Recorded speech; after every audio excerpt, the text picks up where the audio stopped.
Good morning, everybody. This is Yin Yang. Finally late. Sorry. It is 5:14. I'm 4 minutes late. I normally come on at 5:10. It is TR Tuesday. TR Tuesday, February 20th, and we are going through the Rules Handbook by Fein and Sherrie Schneider. It is a guide to creating loving and lasting relationships. We are in course 2, Navigating New Relationships, and we are ending week 7 and going into week 8. Week 7 is getting to know your date. Week 8 is don't be blind to reality. Getting to know your date. Don't be blind to reality. Day 105. Don't act so surprised. Visualize your dates wining and dining you and sending you flowers all the time. Too many women lacking in self-esteem act overly grateful when a man takes them out. They thank him on the date and they thank him again in a text the next day.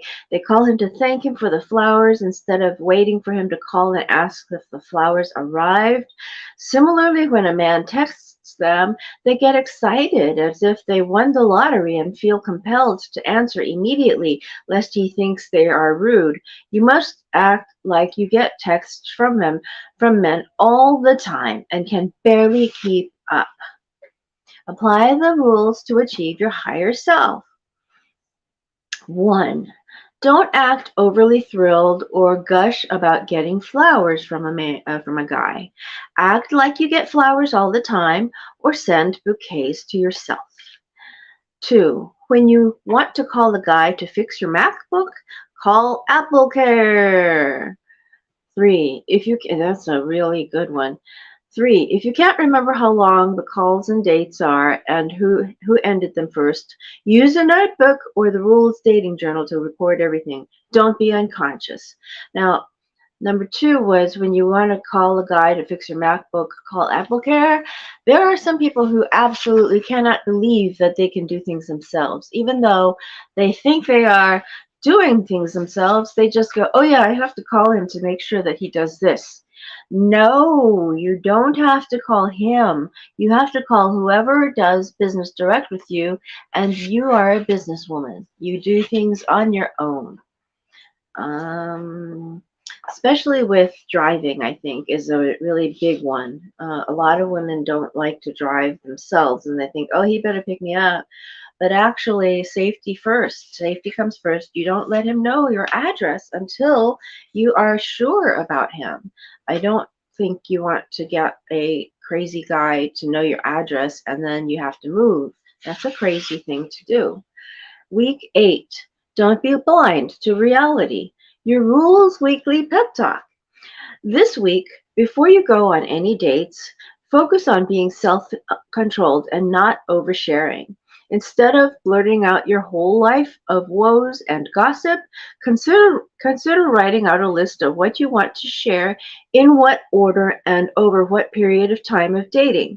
Do you really want someone you don't know well or trust yet to know the most intimate stories of your life, such as your address? Think before you share. The most intimate stories of your life, we women, I have to pull aside here to say something, because as women, we tend to think that we have to let them know what made us this way. We have to explain how we got this way. We think that the man is internally a psychologist that would understand us if we just let him know, and that he has real empathy. Guys don't have nearly as much empathy as women do. In fact, I would say that 9 out of 10 myself, this is just a random arbitrary thought. I think that men really don't have um, empathy as much as women do. Men give empathy to get sex. Men give love to get sex. I'm kind of rolling out of the rules to say this because women want love. We don't want sex as much as we want love. And so when a guy, like that big joke on Valentine's Day, when a guy wants to show her his present for her, she says, no, no, I don't want sex from you. Sex is like giving sex for a woman. And that's what I heard somewhere. So I don't know if the rules also just agree with me about this part, but that's what I'm going to say because we truly, the rules, the authors, they say you don't want to have them know the most intimate stories of your life. And then here they continue. Think before you share. Your sharing list doesn't have to be complicated. Just write down a basic outline of the key highlights of your life that you want to share that come from your higher self and share carefully over a long stretch of time so you don't share too much too quickly. We'll read one more paragraph of the weekly pep talk. There's just a little bit left. Become conscious of how much you talk on dates. It is easy after a couple of drinks to overshare and overwhelm your date with TMI. We are not suggesting you suppress your vivacious personality, but listen more, learn more about your date, and notice any red flags before you share anything about your life. Like, I'll stop here with this. It's close to the end of this last second to last paragraph, but I think I want to share something about my life where I was making friends with a guy who, aside from the fact that he was gay, was also extremely,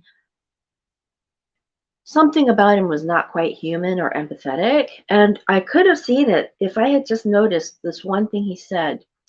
When I was talking to him about myself, and I was oversharing, according to the rules, I would have been considered oversharing a bit. I'd said what I had, childhood this, teenage that, young adult the other. And he said to me, it's good that you're able to share it with other people. Do you see what he said? He said with other people. He didn't say with me. He said with other people. So that means that he was thinking that I could say it out loud, but he didn't give a shit or care. And he said, you can tell other people. Go tell other people. You know, so you want to be careful what you see in a man. You have to be your own.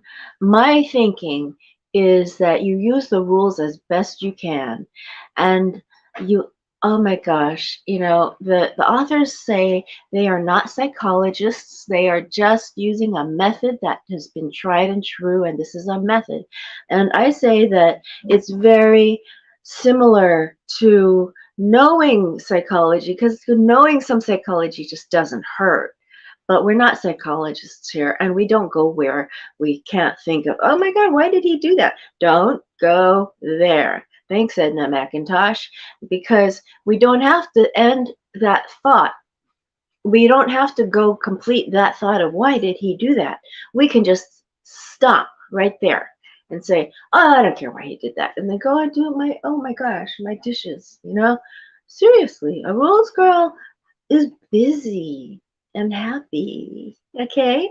We'll talk to you later. I'll see you tomorrow for Words and Wisdom Wednesday, and then I'll see you Thursday for more on the Rules Handbook. Okay, old Kinderhook.